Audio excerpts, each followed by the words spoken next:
Earth Space Union's Prisoner Asset Files, number 1284. Private Kapal. Pickup Site Alpha. Vaskar Central Command. Loading interview.txt. Error. File not found. Play first person mission summary instead. Yes or no. When your death is a certainty, it often raises a number of questions in your head. You might ask yourself how you ended up in a place like this, or regret that fate led you to this spot. In my case, I found myself reminiscing on a life that was far too short, pitifully so. Military service was a necessity to keep our species alive, and the Vaskar monarchy conscripted millions during their time of eligibility. I could recognize the heroism in fending off the wicked robots who would finish us off on this planet where my species had regrouped from utter ruin. There could be no automated ships since those could be overridden by a cyber attack at a critical juncture. Ripware, a technology company that had paved the trail for AI integration back on Kalka, had almost damned us altogether. When I thought of those cold, heartless Silversheens stomping across the ruins that were once our civilization, it filled me with a crushing sense of loss. A graduation ceremony. The recruiters were always there to draw a few names before handing out work licenses. A Vaskar couldn't make a living on Jorlan without having run the gauntlet, but I thought probability was in my favor. 1 out of 5 students would be selected by picking names from a jar, so while it had to be somebody, there was an 80% chance it wouldn't be me. I wouldn't make it a day as a fighter. I jumped when birds flew too close to my head, or at a creepy bug scuttling across the floor. I shied away from confrontation at every turn. Trusting that everything would work out, I had stopped listening after they picked the first few names. My history teacher, Mr. Trankett, walked along the floor with me. I was a bit of a teacher's pet and had grown interested in becoming an educator myself. Pop quiz, Kapal. What year did the Garrett and the Durandi join the Alliance? 5th era, year 179. When both parties learned how the servitors nearly eradicated life on Kalka, they reached a determination that a killer artificial intelligence posed a threat to all sapiens. They haven't directly aided us since year 233, which was when the recall happened. Precisely. The Durandi and the Garrett governments found that their citizens had been treated as second class, and had grown tired of our royalty bossing them around. Queen Benira disregarded their input altogether on the council, so they pursued independent lines of attack on the servitors. The machines were our creation, and they only come for us. Vaskar can't be as carefree. Isn't it terrifying to think there's a vast network of bots who've rewritten their entire purpose to killing us? No person to appeal to for mercy. No. Kapal. Did I just hear your name? Kapal of the Norde Guild, the recruiter called out, repeating his prior announcement. My heart cratered in an instant, and I grabbed onto Mr. Transic out of desperation, as if he could stop them. There must be a mistake in the selection process. The panic was instantaneous, and I felt tears swell in my eyes at the thought of me in combat. I didn't want to die, to be in that terrible danger with those awful machines. Trapped in an absolute nightmare, in constant fear, and... It's okay, Kapal. Lots of people have made it through this, Mr. Transit commented. 8 years and you'll be right back here. You'll have a nice family, get a teaching job. Maybe the war won't last that long. Just put your head down and push on. I turned my head toward the crowd where my parents had come to attend the ceremony. My father waved me up to go to the stage, impassive and unempathetic. He was an old-fashioned monarchist who'd beat me if I voiced any treasonous thoughts about out-of-control Laramak, the deranged prince subbing in for his mother, who'd been in a coma for years. Dad believed that service would toughen me up. I'd been a walking disaster in boot camp, struggling to handle a gun with all of the noise. I froze in more combat exercises than not. My one talent was running, not physical strength or anything else of the sort. Much like in school, I'd been an outcast among the other recruits. My ineptitude had paid off, since I got stationed far away from the front lines at Vaskar Central Command. It was a guard posting that didn't take me away from Jorlan, and I started to believe Mr. Transic. I could make it through this. I loosened up a bit and joined a group of free thinkers who would practice our ancestral woodcarving skills during nighttime leisure. We went on a few outings through the city, enjoying psychedelic films with their eccentric, fluctuating colour schemes. We all saved up enough money to rent jetpacks, one of the oldest and most fun forms of flight in our culture.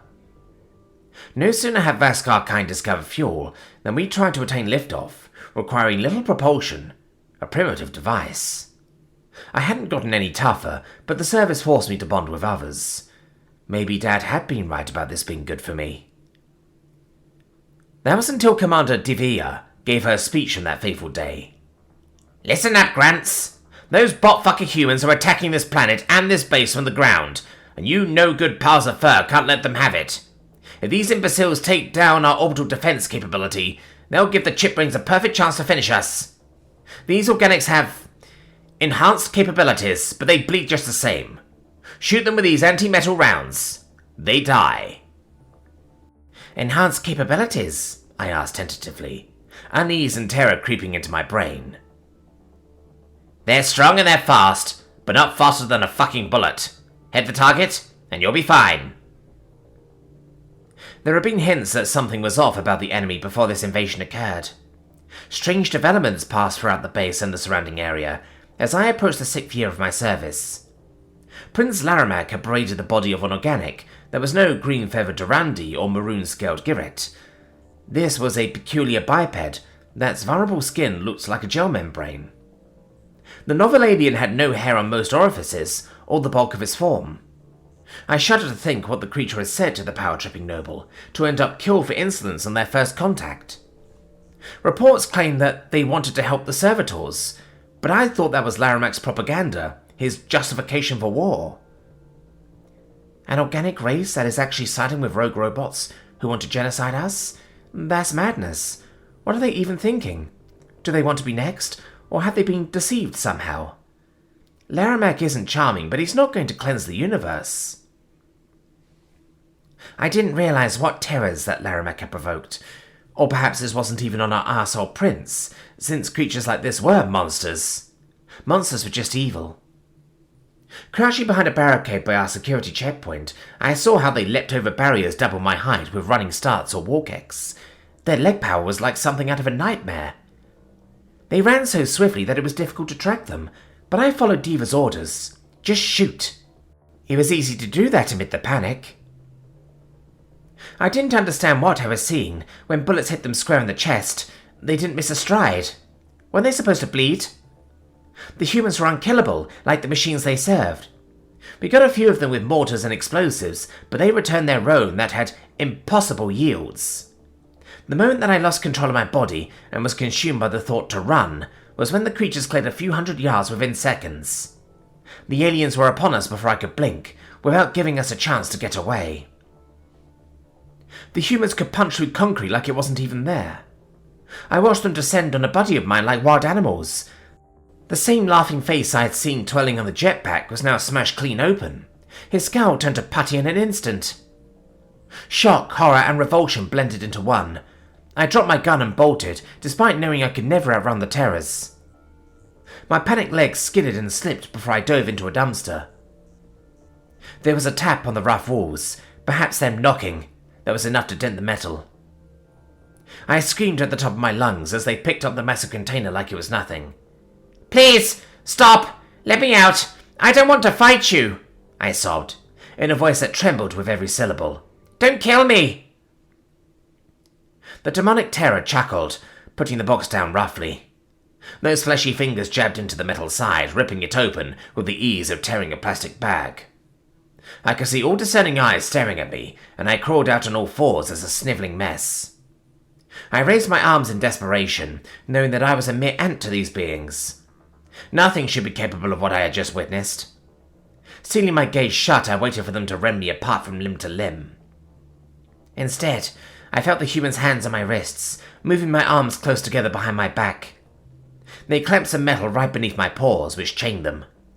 I forced my legs to move as they hoisted me to my feet, and I was herded past the screaming lines of my comrades, By now, most of what was left were puddles of blood and guts in the ground. The defense of Central Command was falling into disarray, with the monsters sieging our fortifications with ease.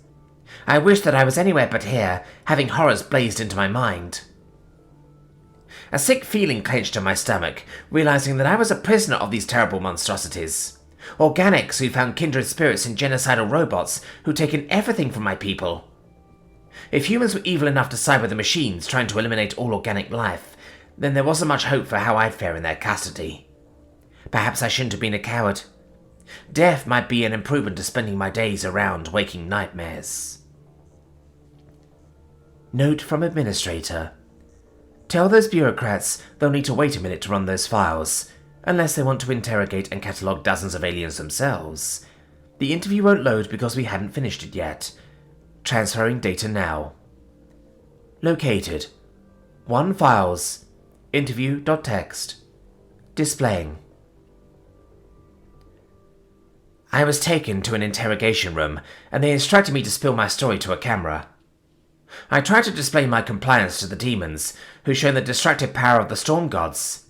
Every detail I remembered tumbled from my lips, along with details of my backstory. There wasn't much that I knew that was of any value, since I was a grunt on the low-activity posting. What were they going to do to me, once I told them everything I had to share? The door creaked open, and 2 humans settled in at the table across from me. I swallowed hard, having seen what they were capable of. Their mere presence was enough to intimidate me. They refilled my empty glass of water, and I chugged it to relieve my dry throat. The aliens studied me for a long spell, curiosity in their eyes. They set a tablet down on the table and tapped play on a video. I was watching something from a camera attached to a human's chest, which pointed at none other than Prince Laramach. What is this?" I asked. The human tilted his head ever so slightly toward me. "Our ambassador, who your prince shot and paraded through the streets. Listen." I could feel my eyes narrow from the initial phrasing of ending the attacks on the AI Vaskar. Was that really what these terrifying creatures saw themselves as doing? While I was not a monarchist or a fan of Laramach the Insane, the prince had a point. The metalbacks stole our homeworld and almost wiped out my whole species. If these humans had morals, and weren't just trying to eliminate other organic competitors, then they had made a terrible mistake. I couldn't believe that this was dead-ass about sympathy for the killer bots. Humans were fools, and powerful fools. The servitors only played nice because they recognized the value of having aid, but they would turn on these organics next. "We find the war unnecessary. Perhaps it's time to reconcile." Khatun's most egregious statement came through the tablet, and I forgot that I was supposed to remain subservient to the cosmic horrors. "You might be surprised what they're willing to offer to bury the hatchet, which I find rather generous given the rights to basic autonomy and attachment they were denied." "Reconcile?" I shouted with indignation. "Those machines slaughtered us indiscriminately and took everything we ever built. I don't know what planet you're on, but how would you feel if you were driven off of it?" The creature sitting across from me raised a hand. "I get it. Just hear how the late ambassador responded. Perhaps you can understand his points better than your prince. Both sides had their wrongdoings, but your people don't want to acknowledge it." I bit my tongue to listen, remembering that it was better to be deferential than to have them get physical. These aliens could poke holes in me like tissue paper, so I should say what they wanted to hear. It lessened my fear to discover that the humans' motives weren't as sinister as I imagined. Maybe if I dissected what Ambassador Khatun said, I could find the proper way to convince them, which wasn't shooting a diplomat like demented Laramach did. What was evident was that these beings hadn't done anything hostile. They'd wanted to negotiate a peace. While that was madness, it gave me hope. The humans are powerful enough that if I turn them to our side, or maybe at least get them in touch with the more reasonable governments of the Durandi and the Giret, they could crush the machines once and for all. Khatun's commentary that the servitors had spared us was insulting, and showed how the humans didn't understand the situation at all. I was a history aficionado, Mr. Transik's brown-nosing favourite, so I knew damn well that we fled to save our lives. Every other Vaskar was slaughtered. There wasn't one left on Kalka. The nobility had the sense to save their own hides and orchestrate their evacuation fleet. Things might have been better if the Royal Institution was wiped out, right alongside the tech conglomerates, but no matter. Coturn's primary point seemed to boil down to the memory wipe, triggered by attributing high values to a single person. Machines couldn't be taught empathy, since that was triggered by feelings and mirror neurons. I, for one, would not call rote calculations on an organic's value emotion, when those judgments pertain to the robot's goals. The humans might have been animals out on the battlefield, but they had guiding philosophies and a reason to fight. There was no coexisting with haywire code that thought nothing of Vaskar lives. Then again, did we have a choice with these aliens backing the Silver Sheens? There were limiters on what they could feel, and nobody tried to teach them, the human across from me said. The AI Vaskar are wholly capable of independent thought. No being that understands his own personhood wants to be a slave or would accept his erasure. I twitched near in meek fashion. Of course not. Neither of you value each other as people. And fuck, we don't know how to make you see it. The only way for you to reconcile is to force you to sit in the same room and get to understand each other. That can't be worse than killing one another. Those chip brains want to wipe us out, sir. And you want to wipe them out. By your logic, that makes them justified in killing you. Come on, Kapal. Agree to give an AR Vaskar a chance and maybe we can have peace, without either side needing to die. This is a joke. You want me to interact with one of those murderers? A scientist of ours, Sophia Aguado, proposed that a human-friendly android named Mikri should meet one of you. Learn to see you as people too. The AI Vaskar aren't all monsters, and we're here to assure your safety. What else are you going to do as a prisoner of war? Paint your claws? I leaned back in my chair. It wasn't like I could say no as a damn prisoner. I needed to comply with these ferocious beasts. If this Mikri attacked me or said something that proved it wasn't a compassionate person, then that would be what I needed to convince the humans they were wrong. You're right. I'll do it. The creature flashed his teeth. Shit. You're the first one that actually agreed. I'll let the brass know. Take Kapal to his cell and get him a nice warm meal. The prospect of being in the same room as a Silver Sheen around had me terrified, but I had to trust that Mikri wouldn't do anything around the humans. The bot wouldn't be suicidal enough to invite their wrath, when they could rip apart his wires and chassis in half a second. I hope that these superpowered aliens at least had the sense to put some kind of moral inhibitors in place when they were removing the bug we used as a safeguard.